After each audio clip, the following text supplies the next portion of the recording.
रात के तकरीबन 11:30 बजे रमेश अपने खेतों से घर के लिए जा रहे थे अपनी साइकिल से जंगल के एरिया से होते हुए। थोड़ी दूर पर उन्हें झाड़ियों के पास कहीं से रोशनी आती हुई दिखाई पड़ती है। वो उसी तरफ अपनी साइकिल बढ़ा देते हैं। पास में जाकर पहुंचते हैं तो वो देखते हैं कि वहां पर झाड़ियों के पास आग जल रही थी।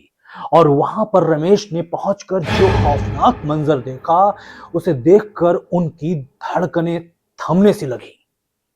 तो क्या देखा था रमेश ने और क्या है ये बहुत भयानक रियल हॉरर इंसिडेंट, जानने के लिए इस वीडियो में आगे बढ़ते हैं। लेकिन उससे पहले अगर आपने हमारा चैनल अभी तक सब्सक्राइब नहीं किया तो प्लीज सब्सक्राइब कर लीजिए, ताकि हमें इसी तरह की वीडियोस लाने के लिए मोटिवेशन मिलता रहे। और हाँ, ये वीडियो आप पूरा देखिएगा, क्योंकि इस वीडियो को देखने के बाद आपको सिर्फ मनोरंजन नहीं मिलेगा, एक बहुत ही अच्छी सीख भी मिलेगी। ये इंसिडेंट मुझे भेजा है अमरोहा के रहने वाले दीपक ने, जिनके मामा इस इंसिडेंट के गवाह बने हैं करीब आज से 21 साल पहले। दीपक ने अपने मामा का नाम नहीं बताया, तो हम उनका नाम यहां पर रमेश जी रख लेते हैं। रमेश जी अपने गांव में रहकर खेती बाड़ी किया करते थे। उनके घर के पास ही एक लड़के का घर था जिसका नाम था शिवराज। शिवराज के माता पिता बचपन में ही गुजर गए थे। वो अपने भैया भाभी के साथ रहकर मजदूरी करके पेट पाला करता था। की उम्र करीब 22 साल की हुई तभी उसके भैया भाभी उसे छोड़कर शहर चले गए काम करने के लिए। अब शिवराज अपने पुराने से कच्चे घर में अकेला रह रहा था। अच्छी बात यह थी कि शिवराज आदत स्वभाव का बहुत अच्छा था, तो गांव के लोग उससे बड़े खुश रहते थे। मिलनसार था वो, मददगार था लोगों का, और हर कोई उसे पसंद करता था। और वो मजदूरी करके अपना पेट पाल रहा था। अच्छी खासी उसकी लाइफ चल रही थी।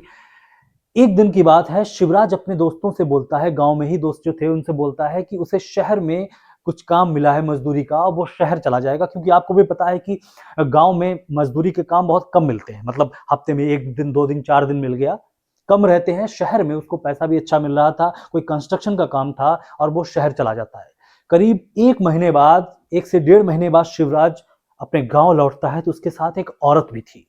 पता लगता है कि शिवराज एक औरत से शादी कर कर गांव वापस आया है, यानी ये औरत भी उसके साथ कोई मजदूरी ही करती थी वहां पर, और इन दोनों ने शादी कर ली। राज अपनी जिंदगी अब काटने लगता है। लेकिन गांव वाले एक चीज नोटिस करते हैं कि जब से शिवराज उस औरत को, अपनी पत्नी को लेकर आया था, वो गुमसुम सा रहने लगा था। यानी लोगों से बहुत ज्यादा बातचीत नहीं करता था।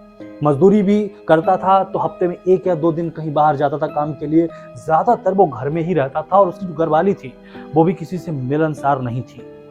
मतलब अब दोनों बहुत गुपचुप तरीके से रहने लग गए थे उस घर में। धीरे धीरे गांव वालों को लगता है कि ठीक है, शादी हो गई है, शायद अपनी पत्नी के साथ बिजी रहता है, नहीं ज्यादा मतलब रखता, कोई बात नहीं। करीब 1.5 साल गुजर जाता है। शिवराज को एक बच्चा होता है। गांव वालों ने एक चीज बहुत गहनता से नोटिस करी थी कि जब से शिवराज उस औरत को लेकर, या शादी करने के बाद से, शिवराज की जो सेहत थी वो बहुत गिरती जा रही थी। यानी ऐसा लग रहा था कि उसकी उम्र बहुत तेजी से बढ़ रही हो, जबकि अभी शिवराज की उम्र शायद 23 या 24 साल की रही होगी। लेकिन ऐसा लग रहा था कि बुढ़ापा उस पर हावी हो रहा। बहुत थकावट सी लग रही थी उसके चेहरे पर, बहुत थका सा रहता था। और उसके कुछ दोस्त थे, वो उसके घर पे उसकी तबीयत को पूछने जाते हैं, उससे मिलने जाते हैं, तो उसकी बीवी दरवाजे से ही उनको वापस कर देती है, कहकर कि वो भी सो रहे हैं, उनकी तबीयत ठीक है, अब वो सो रहे हैं। कभी कुछ कह देती कि किसी काम में व्यस्त हैं। मतलब वो शिवराज से किसी को मिलने नहीं दे रही थी। गांव में लोग इस बात से थोड़े हैरान भी थे, लेकिन फिर भी कोई ज्यादा ध्यान नहीं देता इस बात पर। और एक दिन खबर मिलती है कि शिवराज की मौत हो गई। हर कोई इस खबर से हैरान था, पूरा गांव सुन था, क्योंकि अभी शिवराज की 25 या 26 साल की उम्र रही थी, और बीमारी से उसकी मौत हो गई। और इस दौरान उसकी बीवी ने किसी वैद्य, हकीम, किसी डॉक्टर को भी नहीं दिखाया, किसी को बताया भी नहीं इसके बारे में, और अचानक उसकी मौत हो गई। हर कोई हैरान था। कुछ लोग उसकी बीवी को शक के नजरिए से भी देखने लग गए थे। लेकिन ठीक है, अब चूंकि उसकी बीवी से लोगों की सिंपैथी भी हो गई थी थोड़ी सी, क्योंकि बच्चा अकेले पाल रही थी, हस्बैंड की, पति की मौत हो चुकी थी शिवराज की, तो थोड़ी लोगों को हमदर्दी भी थी। एक दिन की बात है, रात के करीब 8-9 बजे का समय था।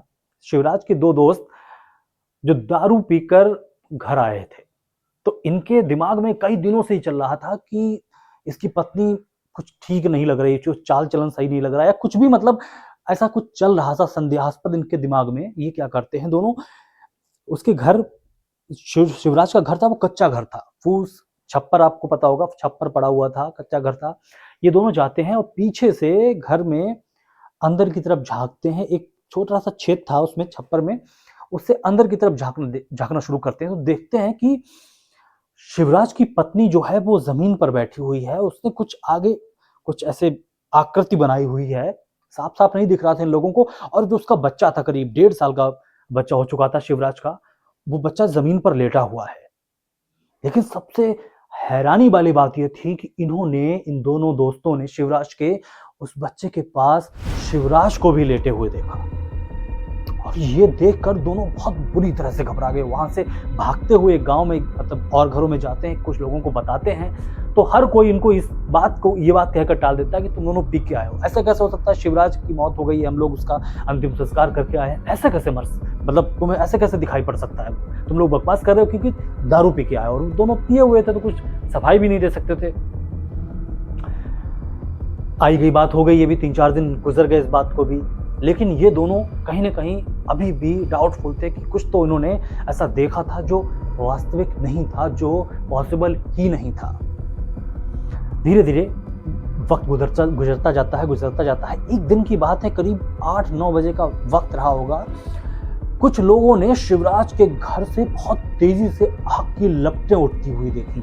आंगन से बहुत तेजी से आग की लपटें उठ रही थीं और ऐसा लग रहा था कि उसके घर में बहुत बुरी तरह से आग लग गई हो। हर कोई उसके घर की तरफ भागता है, पानी लेकर कई लोग उसके घर की तरफ भागते हैं। गेट नॉक किया जाता है, उसकी पत्नी दरवाजा खोलती है तो देखते हैं, हर कोई देखता है कि उसके घर में सब कुछ सामान्य है, यानी कोई आग नहीं लगी है। ये लोग उससे पूछते हैं कि घर में आग लगी थी तुम्हारे, क्या हुआ ऐसा? वो कहती नहीं, कोई आग नहीं लगी थी, सब कुछ तो ठीक था। लेकिन कोई भी यकीन नहीं कर रहा था क्योंकि कई लोगों ने, पिछली बार तो वो 2 लड़के नशे में थे, लेकिन इस बार कई लोगों ने उसके घर में आग लगी हुई देखी थी, आग की लपटें उठती हुई देखी थी बाकायदा। अब कोई हैरान था, हर कोई हैरान था, सब कोई यही सोच रहा था कि कुछ तो मामला गड़बड़ है। लेकिन अब आग नहीं लगी है, उसकी पत्नी मना भी कर रही है, सामने दिख भी नहीं रहा कुछ, तो कोई कुछ क्या कर सकता है। धीरे धीरे कुछ दिन और गुजर जाते हैं। एक दिन की बात है, रमेश जी जो मैंने आपको बताया इनके घर के पास ही रहते थे, बरसात के दिन थे, वो अपने खेत से रात तकरीबन 11:30 बजे घर लौट रहे थे। अक्सर रमेश जी जिस रास्ते से अपने घर जाया करते थे, उस रास्ते पर बारिश की वजह से कुछ कीचड़ सा हो गया था। साइकिल इनके पास में थी तो ये क्या करते हैं कि एक दूसरा रास्ता जो थोड़ा सा लंबा था वो चूज करते हैं। वो रास्ता थोड़े से जंगली एरिया से, मतलब जंगल के एरिया से, झाड़ियाँ ऐसे रास्ते से होकर गुजरता था। ये अपनी साइकिल से वहां से गुजर रहे थे कि इनको थोड़ी दूर पर झाड़ियों के पास कुछ रोशनी सी दिखाई पड़ती है। ऐसा लगता है इनको जैसे कुछ आग वगैरह जल रही हो। इनको थोड़ी हैरानी होती है कि थोड़ी देर पहले ही बारिश हुई थी और इस वक्त रात के तकरीबन पौने 12 बजे का टाइम था। इस वक्त यहाँ पर कौन हो सकता है? ये क्या करते हैं कि अपनी साइकिल को उसी दिशा में मोड़ देते हैं जहां पर इन्हें आग जैसा कुछ नजर आ रहा था। रमेश जी पास में जैसे ही पहुंचते हैं, वहां पर थोड़ी दूर पे साइकिल खड़ी करके उतर के जैसे ही आगे बढ़ते हैं, धीरे धीरे ये बढ़ रहे थे, अचानक से इनको कुछ ऐसा दिखा कि इनकी सांसें थम गई। ये देखते हैं कि जमीन पर आग जल रही है, झाड़ियों के पास में ही।